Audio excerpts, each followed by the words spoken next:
ഒരു സ്റ്റോറി കേട്ടിട്ടുണ്ടോന്ന് അറിയില്ല. ഒരു ഫാമർ വീട്ടിലിരുന്നപ്പോൾ അയാളുടെ കുതിരകൾ ഓടിപ്പോയി കാട്ടിലോട്ട്. അപ്പോൾ എല്ലാവരും പറഞ്ഞു, അയ്യോ എന്ത് കഷ്ടമല്ലേ, കുതിരകൾ ഓടിപ്പോയി. അയാൾ പറഞ്ഞു, അറിയില്ല, കഷ്ടമാണോ നല്ലതിനാണോ എന്ന് അറിയില്ല എന്ന് പറഞ്ഞു. കുറച്ച് കഴിഞ്ഞപ്പോൾ ആ കുതിരകൾ വേറെ കാട്ടിലെ കുതിരകളുമായിട്ട് ഇങ്ങോട്ട് വന്നു. അപ്പോൾ അയാളുടെ പോയ 2 കുതിരകൾ 4 കുതിരകളായിട്ട് തിരിച്ചു വന്നു. അപ്പോൾ എല്ലാവരും പറഞ്ഞു, എന്തൊരു ഭാഗ്യം, 4 കുതിര കിട്ടി. അയാൾ പറഞ്ഞാൽ അറിയില്ല, ഭാഗ്യമാണോ കഷ്ടകാലമാണോ എന്ന് അറിയില്ല, അങ്ങനെ കണ്ടു കഴിഞ്ഞു. കുറച്ച് കഴിയുമ്പോൾ അയാളുടെ മകൻ ഈ കുതിരയുടെ മുകളിൽ കയറി അതിനെ ട്രെയിൻ ചെയ്യാൻ നോക്കിയിട്ട് വീണ് കാലൊടിഞ്ഞു. അപ്പോൾ എല്ലാവരും എന്തൊരു കഷ്ട, കാലൊടിഞ്ഞു, നല്ലതിനാണോ ചീത്തയാണോ എന്നറിയില്ല.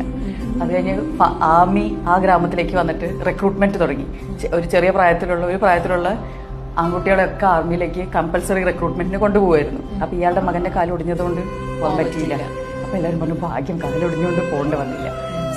ഇങ്ങനെ നമ്മുടെ കാഴ്ചപ്പാടാണ് ഈ നല്ലതോ ചീത്തയോ എന്നുള്ളത്. പക്ഷെ നടക്കാനുള്ളത് നടന്നുകൊണ്ടേയിരിക്കും.